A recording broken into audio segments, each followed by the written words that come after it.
Hello friends, circle of education welcomes you. Victorian author की series में हम Thomas Hardy कर रहे हैं, जिसके ऊपर 2 वीडियोस ऑलरेडी चैनल पे अपलोड हो चुकी हैं। अगर आपने अब तक वो वीडियोस नहीं देखी हैं तो चैनल की प्लेलिस्ट में जाकर के चेक कर लें। तो थॉमस हार्डी की सीरीज़ में अब तक हम उनकी बायोग्राफी और उनकी वर्क लिस्ट को कवर कर चुके हैं। आज के इस वीडियो में हम इनकी कुछ इंपॉर्टेंट नॉवल डिस्कस करेंगे। तो अगर आपको वीडियोस पसंद आ रही हैं, नोट्स समझ आ रहे हैं, तो वीडियो को लाइक करें। आपके जो भी ओपिनियन है कमेंट सेक्शन में रखें और अगर आप चैनल पे नए हैं तो चैनल को सब्सक्राइब करें। चलिए आज की इस वीडियो को हम शुरू करते हैं। थॉमस हार्डी का बहुत ही फेमस वर्क है, मेजर वर्क है डेस्परेट रेमेडीज़, जो कि 1871 में आया था। डेस्परेट रेमेडीज़ जो है हार्डी की पहली नॉवल है जो कि पब्लिश हुई थी। इससे पहले वो एक नॉवल और भी लिख चुके थे लेकिन वो कभी भी पब्लिश नहीं हुई थी। वो नॉवल कौन सी है आप कमेंट सेक्शन में ज़रूर बताना। अगर आपने बायोग्राफी वाली वीडियो देखी होगी तो आपको याद होगा। तो पहली पब्लिश्ड नॉवल हार्डी की कौन सी है? Desperate remedies. ये अनोनिमसली पब्लिश हुई थी, यानी इस नॉवल के साथ उन्होंने अपना नाम नहीं लिखा था और इसको पब्लिश करने वाले थे टिंसले ब्रदर्स 1871 में। बात करें अगर इंस्पिरेशन की, तो ये जो डेस्परेट रेमेडी जो वर्क है ये इंस्पायर हुआ था किस वर्क से? एक नॉवेलिस्ट थे एंथनी ट्रोलॉप, उनसे जो है ये वर्क इंस्पायर हुआ था और ये नॉवल जो है बिलोंग करती है नॉवेल्स ऑफ इंजेन्युटी से।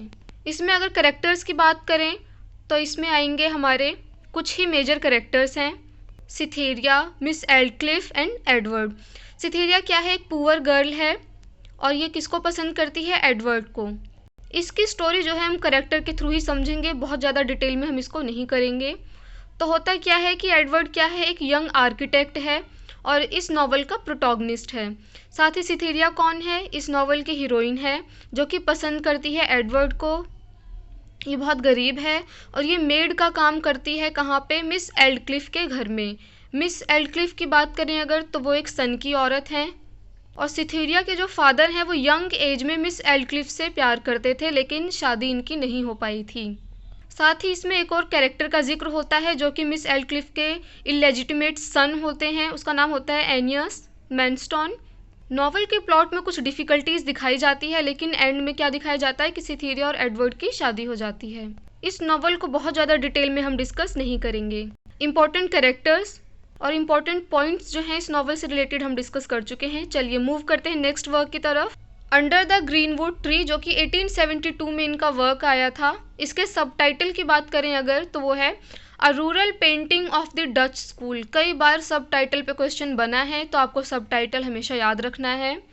ये भी जो है हार्डी की सेकंड नॉवल है और ये भी अनोनिमसली ही पब्लिश हुई थी, यानी यहाँ पे भी जो है हार्डी ने अपना नाम नॉवल के साथ नहीं लिखा था, अनोनिमसली ही आया था ये वर्क भी।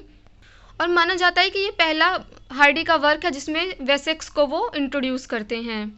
जब वो इस नॉवल को लिख रहे थे तो इन्होंने इसका टाइटल चूज़ किया था द मेस्टोक क्वायर, लेकिन बाद में इन्होंने इसका टाइटल चेंज किया और अब ये जो प्रेजेंट टाइटल है अंडर द ग्रीनवुड ट्री, ये इन्होंने लिया है शेक्सपियर के प्ले से। कौन सा प्ले है वो? As you like it. उसमें एक सॉन्ग है जो कि एक्ट 2 सीन 5 में आता है, वहाँ से इन्होंने इस टाइटल को लिया है। सेटिंग की बात करें अगर तो वह सेटिंग जो रखी गई है विलेज ऑफ मेलस्टॉक, यानी एक विलेज है, एक गांव है जिसका नाम मेलस्टॉक है, वहाँ की सेटिंग रखी गई है और ये जो है एक पेस्टोरल नॉवल है। नॉवल की स्टोरी की थीम की बात करें अगर तो novel is about a love affair of 2 young lovers. यहाँ पे 2 जो है मेजर कैरेक्टर्स आते हैं, Dickie Dewy and Fancy Dewy. Dick Dewy कौन है? A young member of the Mellstock choir. और फैंसी डेवी कौन है? A school mistress. विकार कौन है? विकार इसमें थर्ड कैरेक्टर आता है, लव ट्रायंगल बनता है जो कि इंटरेस्ट दिखाता है फैंसी में लेकिन वो इंटरेस्टेड नहीं होती है। तो दोनों कपल जो है नॉवल में डिफ़िकल्टी फेस करते हैं लेकिन एंड में क्या होता है, इनकी शादी हो जाती है। इस नॉवल में भी बहुत कुछ ज़्यादा इंपॉर्टेंट डिस्कस करने को नहीं है। चलिए मूव करते हैं नेक्स्ट इंपॉर्टेंट वर्क की तरफ। A pair of blue eyes, जो कि 1873 में इनका नॉवल आई थी। ये थॉमस हार्डी की थर्ड नॉवल है और इसमें याद करने वाली सबसे बड़ी चीज़ ये है कि ये पहली ऐसी नॉवल है जो कि थॉमस हार्डी के नाम के साथ पब्लिश हुई थी। अदरवाइज़ इससे पहले दोनों जो नॉवल पब्लिश हुई थी वो अनोनिमसली ही हुई थी। साथ ही साथ ये पहली ही नॉवल है जो कि सीरियलाइज्ड फॉर्म में भी पब्लिश हुई थी, जो कि सितंबर 1872 से जुलाई 1873 तक चली थी। इसकी सेटिंग की बात करें अगर तो वो नॉर्थन कोस्ट ऑफ कॉर्नवॉल रखा गया है। करेक्टर्स डिस्कस कर लेते हैं चलिए।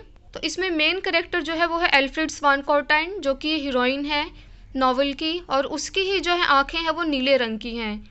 यानी नॉवल का जो टाइटल है ना, a pair of blue eyes, वो इन्हीं की आंखों पे रखा गया है। हीरोइन की आंखें जो हैं वो ब्लू हैं, और ये डॉटर है विकार की। विकार जो है इनके फादर हैं।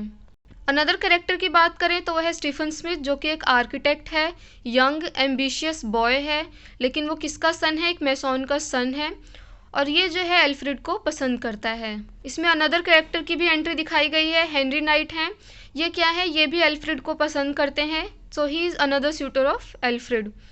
एक और कैरेक्टर की इसमें एंट्री दिखाई जाती है, लॉर्ड लक्सीलियन, जिससे एल्फ्रेड की शादी होती है। चलिए अब हम इसकी स्टोरी देख लेते हैं कि विकार यानी जो फादर होता है ना एल्फ्रेड का, वो एल्फ्रेड को ऑर्डर देता है, मना करता है कि वो स्टीफन से ना मिले, स्टीफन का साथ छोड़ दे, क्योंकि स्टीफन क्या है, सन है किसका, मैसॉन का।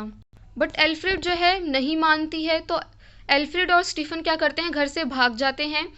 लेकिन जो एल्फ्रेड होती है ना, इसकी मेंटल कंडीशन जो होती है वो उस वक्त सही नहीं होती, बहुत अनस्टेबल होता है इसका माइंड, तो इसकी वजह से क्या करते हैं, ये शादी नहीं करते हैं।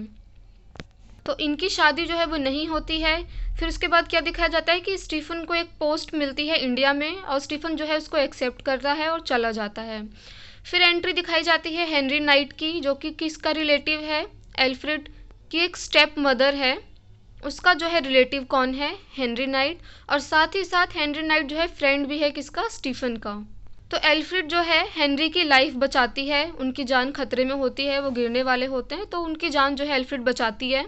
हेनरी को एल्फ्रेड से प्यार हो जाता है, उनकी इंगेजमेंट हो जाती है, लेकिन बाद में क्या दिखाया जाता है कि हेनरी जो है रिजेक्ट कर देता है एल्फ्रेड को।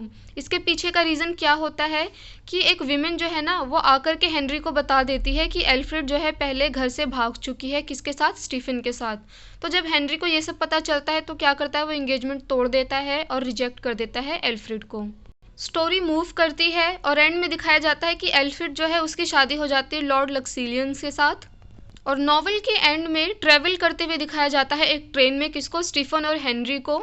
ये दोनों सेम ट्रेन में ट्रैवल कर रहे होते हैं अननोइंगली, और बाद में इनको पता चलता है कि जिस ट्रेन में ये दोनों ट्रैवल कर रहे हैं उसी ट्रेन में जो है एल्फ्रेड का कॉफिन भी है।